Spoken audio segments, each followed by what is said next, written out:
নমস্কাৰ মৰমৰ ছাত্ৰ ছাত্ৰীসকল মই আজি তোমালোকৰ দ্বিতীয় শ্ৰেণী অসমীয়া পাঠ্যপুথি ঝংকাৰ দ্বিতীয় ভাগৰ অধ্যায় 4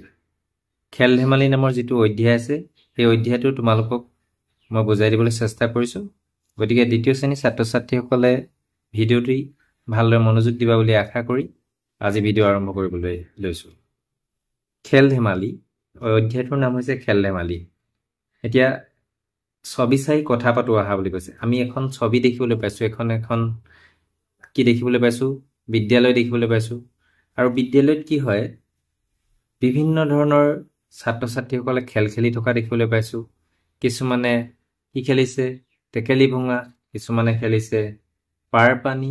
কিছুমানে মুখত মৰ্টন লৈ দৌৰা আদি বিভিন্ন ধৰণৰ খেল খেলা আমি দেখিবলৈ পাইছো মই যি তিনিটা খেলৰ নাম ক'লো তোমালোকে তাৰপৰি আৰু ইয়াত কি খেল খেলিছে তোমালোকে চাই ক'বলৈ যত্ন কৰিবা তো ছবিখন চাবা তাৰ পিছত কিনো খেল খেলিছে ক'বলৈ চেষ্টা কৰিবা শুনি কওঁ আহা বুলি কৈছে কাব্য নাট্য বিদ্যা নৃত্য সত্য বাদ্য সাধ্য ৰাজ্য আৰু এই গোটেইকেইটা শব্দতে আমি ইয়কাৰডাল ব্যৱহাৰ হোৱা দেখা পাইছো এই ইয়কাৰ লগা কিছুমান আমি শব্দ পঢ়িবলৈ পালো এতিয়া জানো আহা কৈছে আন ব্যঞ্জনৰ বৰ্ণৰ লগত ইয় যোগ হলে ইয়কাৰ ৰূপ লয় এতিয়া এই কাব্য শব্দতে বৰ লগত ইয় যোগ হৈছে কিন্তু আমি ইয়াত ইয়টো নিলিখি আমি ইয়কাৰ লিখিব লাগে ঠিক তেনে নাট্যটোতো একেই হৈছে এনেধৰণ যেতিয়া আন ব্যঞ্জন বৰ্ণৰ লগত যেতিয়া ইয় যোগ হয় আমি হেতু কি লিখিম আমি ইয়টো ঠাইত ইয়কাৰ লিখিব লাগে শুনো আৰু গাঁও আহা ইয়াত এটা পদ্য দিছে আমি পদ্যটো মাতিব লাগে এতিয়া চোৱাচোন হস লৰাই পাঠ্যপুথি নিয়াৰিকৈ থৈ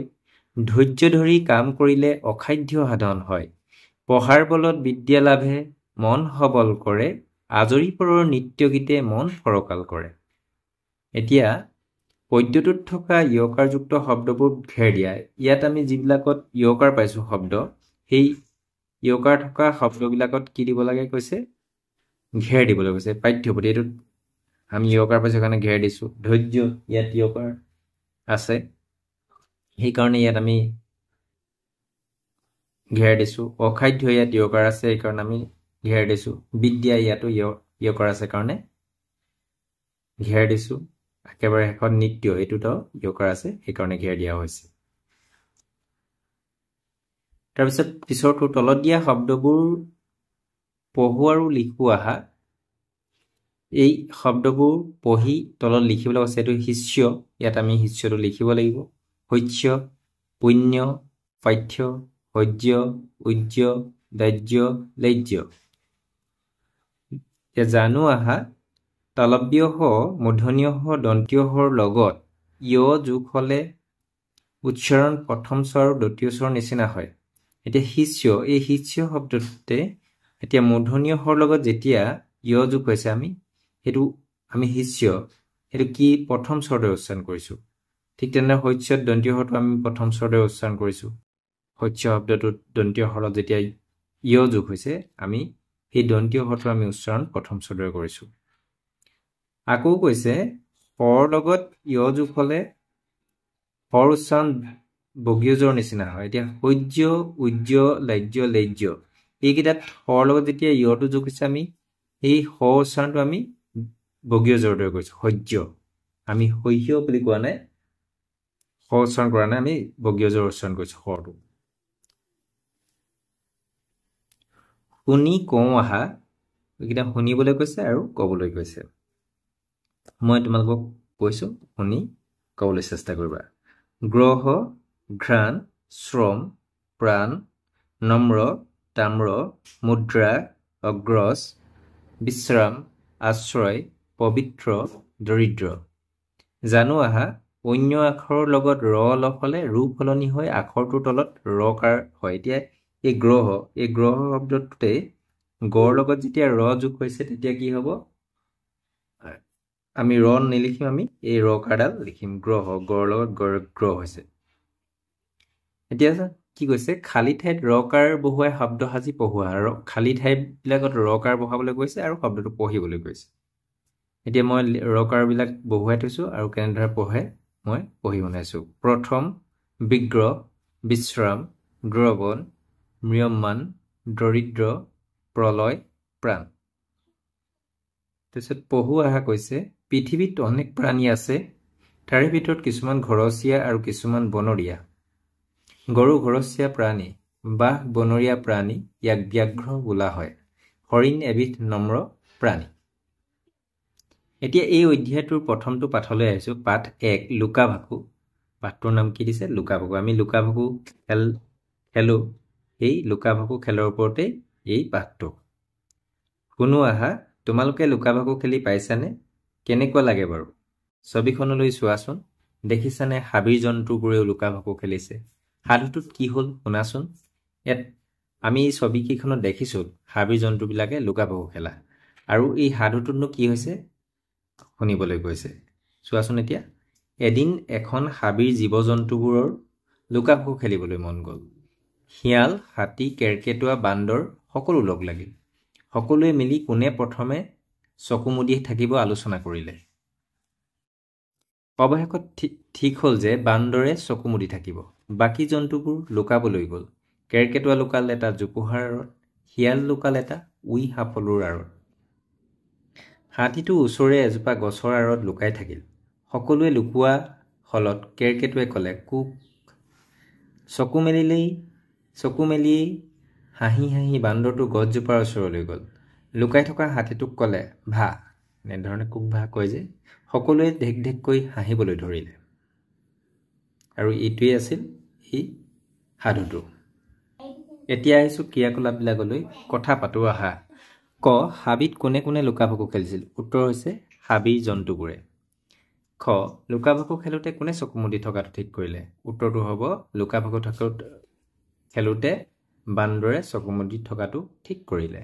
হাতী ক'ত লুকাইছিল হাতী লুকাইছিল এজোপা গছৰ আঁৰত বান্দৰে কিয় হাতীটোক প্ৰথমতে দেখিলে হাতীটোৱে নিজৰ গাটো গছৰ আঁৰত সম্পূৰ্ণকৈ লুকুৱাব পৰা নাছিল গতিকে বান্দৰে হাতীক প্ৰথমতে দেখিলে তুমি লুকা ভাকু খেলিলে ক'ত ক'ত লুকুৱা উঙটোত কৈছে তোমালোকে য'ত য'ত লুকুৱা এইটো নিজে লিখিবা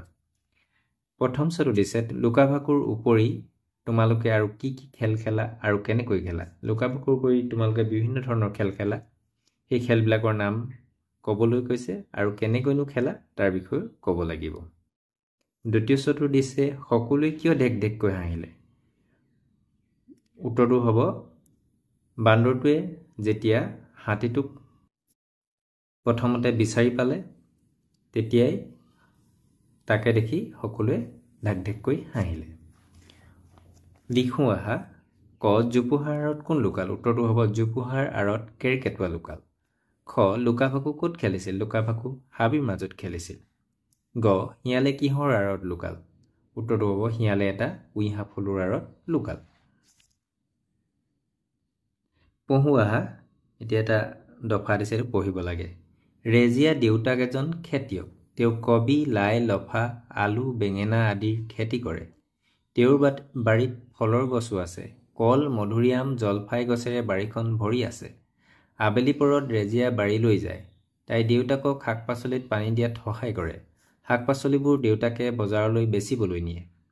এতিয়া এই দফাটোৰ পৰা কিছুমান খালী ঠাই দিছে চাওঁচোন খালী ঠাই পূৰ কৰোঁ আহা ক ৰেজিয়াৰ দেউতাক এজন কি হ'ব খেতিয়ক খ ৰেজিয়াৰ দেউতাকৰ বাৰীত ডেছ গছো আছে কৈছে তো খালী ঠাইটোত হ'ব ফলৰ গছো আছে লিখোঁ আহা ৰেজিয়াৰ দেউতাকে কি কৰে আমি দফাটোত পাইছিলোঁ উত্তৰটো হ'ব ৰেজিয়াৰ দেউতাকে খেতি কৰে খ ৰেজিয়া কেতিয়া বাৰীলৈ যায় উত্তৰটো হ'ব আবেলি পৰত ৰেজিয়া বাৰীলৈ যায় গ ৰেজিয়াৰ দেউতাকে শাক পাচলিবোৰ কিয় বজাৰলৈ নিয়ে উত্তৰটো হ'ব ৰেজিয়াৰ দেউতাকে শাক পাচলিবোৰ বজাৰলৈ বেচিবলৈ নিয়ে এইবাৰ আহিছোঁ এই অধ্যায়টোৰ দ্বিতীয় পাঠ ছাতি পাঠটোৰ নাম হৈছে ছাতি পঢ়ো আহা এদিন ৰাতুল আৰু হিমানী দেউতাকৰ সৈতে বজাৰলৈ গ'ল দেউতাকে সিহঁতক আজি ছাতি কিনি দিয়াৰ কথা দুয়োৰে আজি কি যে ভাল লাগিছে বজাৰত ইমানবোৰ দোকান ৰাতুলক দেউতাকে তাৰ পৰা এটা নীলা ৰঙৰ ছাতি কিনি দিলে হিমানীয়ে আকৌ ৰং বিৰঙৰ ছাতি এটাহে বাছি ল'লে। ঘৰলৈ আহি সিহঁতে ভনীয়েক পূবালীক ছাতি দুটা দেখুৱালে। এতিয়া এই পাঠটোৰ পৰা লিখো অহা গৈছে, প্ৰশ্ন দিছে, ক ৰাতুল আৰু হিমানী কাৰ সৈতে বজাৰলৈ গৈছিল? উত্তৰটো হ'ব ৰাতুল আৰু হিমানী দেউতাকৰ সৈতে বজাৰলৈ গৈছিল। খ ৰাতুল আৰু হিমানী কিয় বজাৰলৈ গৈছিল? উত্তৰটো হ'ব ৰাতুল আৰু হিমানী ছাতি কিনিবলৈ বজাৰলৈ গৈছিল। গ ৰাতুলক দেউতাকে কি ৰঙৰ ছাতি কিনি দিলে? উত্তৰটো হ'ব ৰাতুলক দেউতাকে এটা নীলা ৰঙৰ ছাতি কিনি দিলে। তাৰপিছত দিছে হিমানীয়ে কিনা ছাতিটো চোৱাচোন, ছাতিটোত কি কি ৰং আছে লিখো আহা। হিমানীয়ে কিনা ছাতিটো চাবলৈ গৈছে। ইয়াত আমি এইটো হিমানীয়ে কিনা ছাতিটো দেখিবলৈ পাইছোঁ। ইয়াত কি কি ৰং আছে? বিভিন্ন ধৰণৰ হালধীয়া, সুমথিৰা, নীলা, সেউজীয়া, বেঙুনীয়া বিভিন্ন ৰং দেখিছোঁ আৰু এই ৰংবিলাকৰ নাম ইয়াত লিখিব লাগে। এইটো তোমালোকে নিজে লিখিবলৈ চেষ্টা কৰিবা ৰংবিলাকৰ নাম। আজিৰ পাঠ ইমানতে সামৰিছোঁ। পুনৰ অন্য এটা পাঠৰ সৈতে পুনৰ লগ হ'ম। ধন্যবাদ।